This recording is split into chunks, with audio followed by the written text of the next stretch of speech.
Yo les gens, j'espère que vous allez bien, je vous retrouve aujourd'hui pour une nouvelle vidéo, une vidéo dans laquelle on va parler de Forza, mais on va pas parler d'un Forza récent, ni d'un Forza qui va sortir bientôt, mais on va parler d'un ancien Forza, le Motorsport 5, qui est sorti en 2013 et qui par conséquent est plus vieux que certains de mes abonnés. Sorti en 2013 sur Xbox One, à l'époque c'était encore une exclusivité Xbox, les Forza ne sortaient pas sur PC, et ce Forza là, à part le Forza Street évidemment, est considéré comme étant l'un des plus mauvais Forza, l'un des plus mauvais jeux de cette licence, compris maintenant en 2021 après avoir sorti plus d'une dizaine de jeux. Je rappelle qu'on est à 7 Motorsport, on va bientôt avoir le 8ème, on est à 4 horizons du coup sur 11 jeux. Motorsport 5 est celui qui a la palme du plus mauvais Forza. Dans cette vidéo aujourd'hui, je vais tout simplement essayer de retracer un petit peu son histoire et d'expliquer pourquoi dans la tête des joueurs il reste comme étant un espèce de sous-Forza qui n'a en fait comme seul vraiment gros point positif que ses graphismes, puisque ça il est vrai, Motorsport 5 à l'époque graphiquement était incroyablement beau.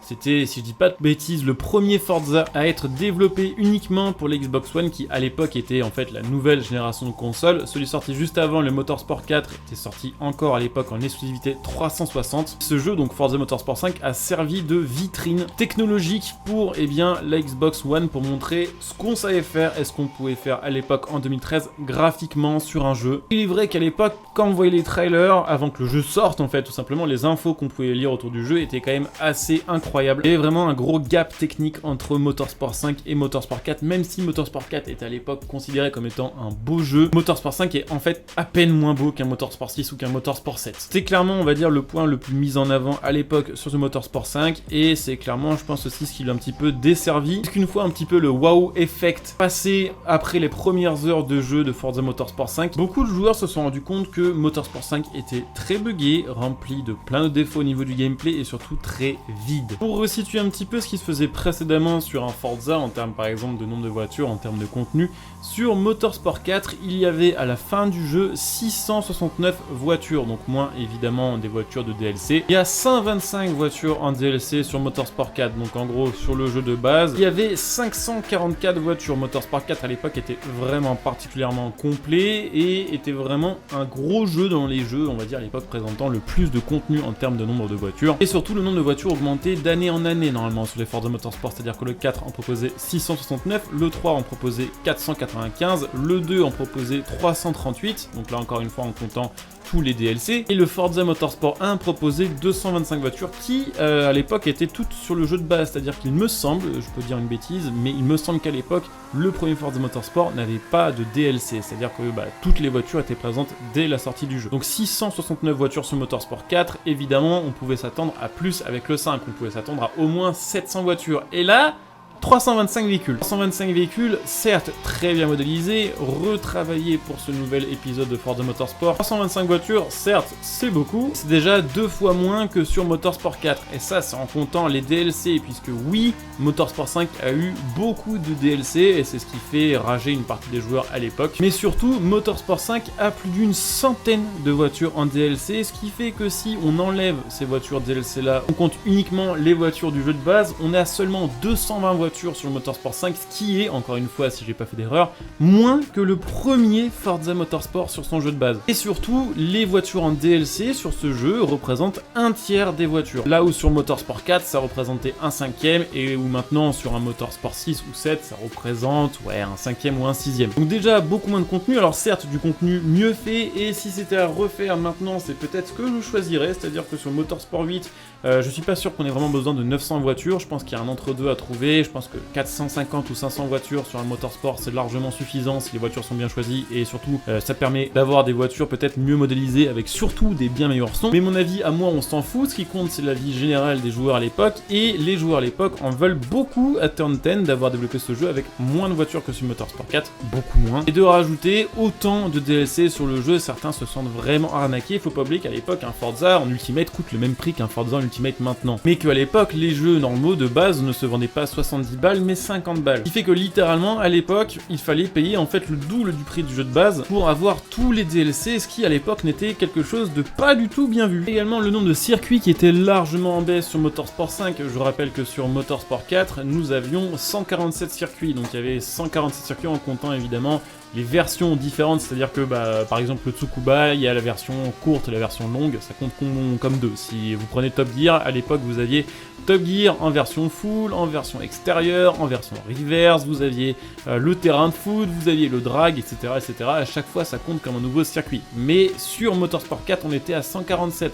En prenant sur Motorsport 5 tous les circuits plus leurs variantes, on était à peine à une cinquantaine de circuits, donc 3 fois moins de circuits. Je rappelle que sur Motorsport 1 il y avait quand même 37 circuits, donc on est à peine au-dessus d'un Motorsport 1 des années après. Forza 5 était également le premier à vraiment proposer un système de Drive Avatar, système qui proposait en fait une intelligence artificielle sur votre jeu basée sur le pilotage de vrais joueurs en s'inspirant de leur conduite et de leur façon de freiner, d'accélérer, de leur agressivité, pour proposer des parties en solo qui sont plus dynamiques et plus marrantes, qui ressemblent peut-être plus du coup à une partie multi. Sauf que sur Motorsport 5 c'était encore clairement pas au point, on sent que cette feature a été on va dire vraiment poussée en termes de deadline pour sortir sur Motorsport 5 qui à l'époque devait être justement le jeu qui montre ce qu'on pouvait faire. Résultat, quand c'est sorti c'était vraiment pas au point du tout, les IA freinaient n'importe comment, très souvent en fait au premier virage après les lignes droites de début de circuit ou de fin de tour. Il y avait toujours des énormes embouteillages, en général c'était vraiment le chaos. Et surtout sur Motorsport 5, l'IA était particulièrement sur des rails, je veux dire sur Motorsport et sur Forza en général ça a toujours été un peu le cas, même si c'est mieux maintenant. Clairement le système de Drive Avatar a toujours été en augmentation, en amélioration perpétuelle depuis Motorsport 5. Mais sur le Motorsport 5 c'était quelque chose, elle en avait rien à foutre de vous, elle freinait devant vous, elle pilait random, je me rappelle très bien sur Le Mans. Il y avait des IA qui pilaient sans raison au milieu de la grande ligne droite. Même si vous étiez derrière, elles s'en foutaient, si vous la doubliez et que vous vous rabattez devant elle, elle ne freinait pas, enfin c'était vraiment très compliqué. Heureusement ça a été mis à jour, mais à sa sortie, le système d'intelligence artificielle c'était vraiment une catastrophe. Autre gros défaut qui était extrêmement chiant, les chargements à l'époque étaient très longs, bien plus longs que ceux de Motorsport 4. Alors certes il y avait bien plus de choses à charger en termes de texture, puisque tout ce qui était présent sur le jeu, même s'il y avait moins de quantité, c'était vraiment un gros pas en avant en termes de qualité et de détail. Mais les chargements étaient affreusement longs, et surtout pendant les chargements il y avait tout le temps une voix qui vous parlait en boucle, qui était pas désactivable, qui était extrêmement chiante, qui vous expliquait chaque contrôle, qui vous expliquait à chaque fois que vous faisiez une action pourquoi il fallait le faire et comment ça se déroulait. Résultat, c'était vraiment une galère les chargements. Alors paraît-il qu'à l'époque ça a été amélioré via des patchs et via des mises à jour, mais j'avais déjà décroché de Motorsport 5, donc difficile pour moi de vous donner un avis là-dessus. Je sais juste qu'il n'y avait pas que ces bugs là qui étaient chiants, il y avait pas mal de bugs, de réglages, la nouvelle interface qui n'était pas forcément super au point et qui permettait pas par exemple de changer ces réglages comme on souhaitait lors de courses multijoueurs. Et je me rappelle qu'à l'époque, sur certaines pistes, dans certaines courses de carrière, sans raison, mon jeu se fermait et je devais tout recommencer, ce qui était parfois extrêmement chiant.